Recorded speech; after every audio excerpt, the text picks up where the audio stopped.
C'est vous qu'on applaudit ce soir à 20h. On va écouter la France qui rend hommage aux soignants.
Vous allez bien?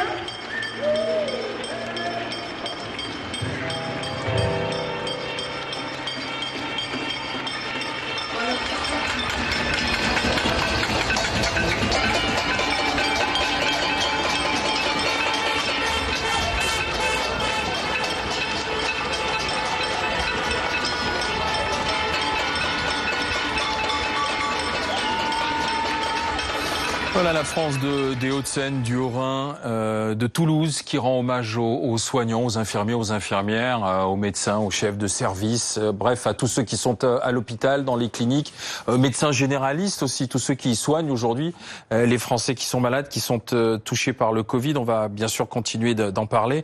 Nous sommes notamment avec le professeur Megarban, Bruno Megarban. Bonsoir, merci d'être avec nous, chef du service de réanimation à l'hôpital Lariboisière de Paris. Mais si vous le permettez, je voudrais qu'on s'adresse à 3 personnes ce soir. Elles s'appellent Julie, Sarah, Charlotte. Ce sont 3 infirmières. Regardez, elles sont en direct avec nous, justement. Merci d'être avec nous en tenue. Merci de prendre quelques instants pour nous sur BFM TV. Ça vous touche tous les soirs, ces applaudissements des Françaises, des Français? Oui, bien sûr. C'est un peu réconfortant forcément, et bon, ça ne touche pas que les soignants, ces applaudissements, ils sont aussi pour tous ceux qui permettent aussi à la France de continuer à vivre malgré tout ça, donc ça concerne tout le monde, quoi. Où vous en êtes? Comment vous gérez votre temps? Comment vous gérez vos journées? Comment vous gérez votre travail? Vous ne comptez plus vos heures, j'imagine. Dans quel état d'esprit êtes-vous et quel état physique aussi? Eh bien, heureusement, en fait, sur la clinique Saint-Jean, du coup, à Montpellier où on travaille, les équipes du bloc qui sont du coup en chômage technique sont venues pour renforcer justement les équipes présentes. Et du coup, ça nous permet justement de pouvoir avoir des journées de 12 heures comme on faisait actuellement et de pouvoir se reposer assez régulièrement. On fait tourner les équipes et du coup, ça nous permet de pouvoir un peu supporter toute cette pression. Est-ce que vous avez le matériel nécessaire? Parce que là, je vous vois, vous avez vos charlottes, vous avez vos masques, vous avez vos blouses. Est-ce que vous avez ce qu'il faut comme réserve ou pas? Actuellement, oui, d'autant plus que l'État, du coup, nous a doté de masques chirurgicaux comme ceux-ci ou les FFP2, comme vous pouvez voir, les becs de canard. Les charlottes, les lunettes, on a ce qu'il faut. Actuellement, il n'y a pas de manque, mais il se fait sentir un manque général sur la France, sur les surblouses en fait qui nous protègent. Et du coup, on verra un peu ce que ça donne, mais en tout cas, nos équipes sont en train de chercher à trouver des solutions pour essayer de réutiliser les blouses après lavage. Enfin, on verra un peu ce que ça donne en tout cas. Alors ce soir sont Julie, Sarah et Charlotte qui sont là, mais à qui je parle? À laquelle? Moi, c'est Julie. Bon, Il y a d'accord. Sarah et Charlotte à côté. D'accord. Bonsoir donc aux deux autres à qui j'ai pas eu l'occasion de parler. Mais vous êtes en service Covid. Aujourd'hui, travailler en service Covid, est-ce que vous y allez avec beaucoup d'appréhension? Et comment ça se passe quand vous quittez le service? Eh bien, oui, forcément, il y a de l'appréhension. C'est un peu l'inconnu, ça fait peur. C'est quelque chose qui fait peur, évidemment. Comment on quitte le service? On prend des précautions. On passe aussi notre petite douche à la bétadine avant de rentrer. Certains des collègues ont fait un petit sas de décontamination devant chez eux où ils se déshabillent et filent à la douche en arrivant. Voilà, on prend tous aussi des précautions. Voilà. Vous êtes testé? Depuis ce midi, à la clinique, du coup, il est mis en place un dépistage pour les soignants qui a été organisé. Et alors?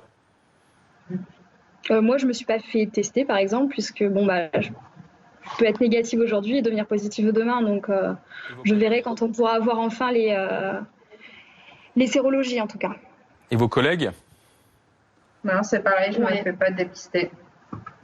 On est asymptomatique, donc Ah oui, ça peut être ça aussi, effectivement. Mais quel est comment vous vous comportez avec vos familles? Est-ce que les regards ont changé, d'abord de la famille et des voisins, de l'entourage? Bien, la famille, déjà, vu qu'on est tous confinés, c'est par Skype. Après, évidemment, pour nos conjoints, pour en tout cas les 2 tiers d'entre nous sont déjà dans le milieu, donc confrontés au même problème, en tout cas. Donc la question se pose un peu. Et après, les voisins, ils ne savent pas forcément qu'on est soignant, donc au final, le regard ne change pas trop finalement sur nous, actuellement. Là, vous dites que vous êtes confiné depuis combien de temps et pour encore combien de temps dans ce service alors où vous êtes? Le temps qu'il faudra, en fait. Le service, du coup, a commencé à être ouvert il y a 3 semaines, où on accueille régulièrement des patients. Le service, du coup, tourne plutôt bien et on augmente le nombre de lits suivant les besoins qu'il y a. Et après, ça durera le temps qu'il faudra, en fait. De toute façon, tant qu'il y aura du Covid et qu'il y aura des patients, le service sera ouvert. Justement, combien vous avez de malades? Vous occupez de combien de malades dans le service, là, en ce moment? En ce moment, nous avons 16 lits. Et vous y êtes combien, vous, au total, en tant qu'infirmière, pour ces 16 patients, pour ces 16 lits? Sur les 24 heures, nous sommes 6 infirmiers. Et nous avons du coup 4 aides-soignants aussi, et puis 2 ESH, les personnes qui font le ménage au quotidien aussi, qui sont là. D'accord. Et vous êtes donc tous et toutes confinés? On est dans ce service-là. On ne va pas aller travailler dans un autre service justement pour ne pas risquer de contaminer, de faire des contaminations croisées, ce qu'on appelle. Donc, et là, vous êtes en service jusqu'à quelle heure? Puisque là, vous avez pris 5-6 minutes pour nous. Jusqu'à quelle heure, là? Jusqu'à 20h. Jusqu'à 20h. Ah, vous êtes resté, vous faites un tout petit peu d'heures sup pour nous. Donc, c'est plutôt sympa. Écoutez, je vous remercie. À moins qu'il y ait une question d'Alain Duhamel, de Margot de Fourville ou du professeur. Dites-moi. Est-ce que le climat entre vous a changé depuis que vous êtes... Oui. Oui.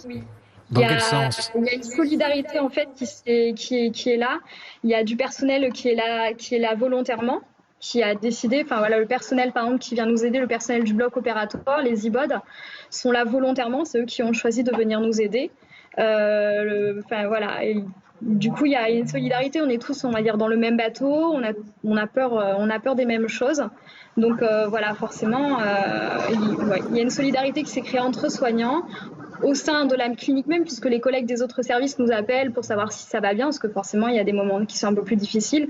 Et puis aussi une solidarité qui s'est créée un peu, plus élargie, puisque il y a des commerçants qui nous apportent le petit-déj de temps en temps. C'est plutôt sympa. Après, pour revenir sur la clinique, il y a une autre sorte de solidarité qui s'est créée, c'est que nos chirurgiens, qui sont eux également en chômage technique, viennent prendre des gardes pour aider nos internistes, du coup, à gérer le service Covid. Et ça, c'est quand même plutôt pas mal aussi.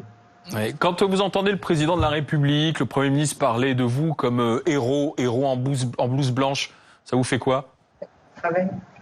J'ai envie de lui répondre que c'est notre travail, mais que ça me fait bien rire par rapport à ce qui s'est passé il y a quelques mois. Voilà. C'est-à-dire la crise à l'hôpital, c'est ça, et le matériel, les moyens que vous demandiez. C'est ça. Ouais. Pardon ? Vous pensez que après, quand ça sera passé, vous les obtiendrez, ces moyens? Ouais. Très bonne question. Écoutez, je vais vous poser la question franchement, et je vous remercie encore de prendre sur votre temps pour nous parler, nous répondre en toute franchise. Vous gagnez combien?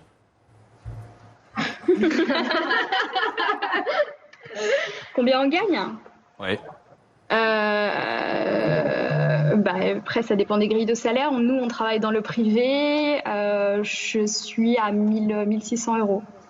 Vous avez quel âge? Vous êtes infirmière depuis combien de temps? Je suis infirmière depuis 7 ans maintenant. D'accord. Et vous ne comptez pas vos heures, on l'a bien compris.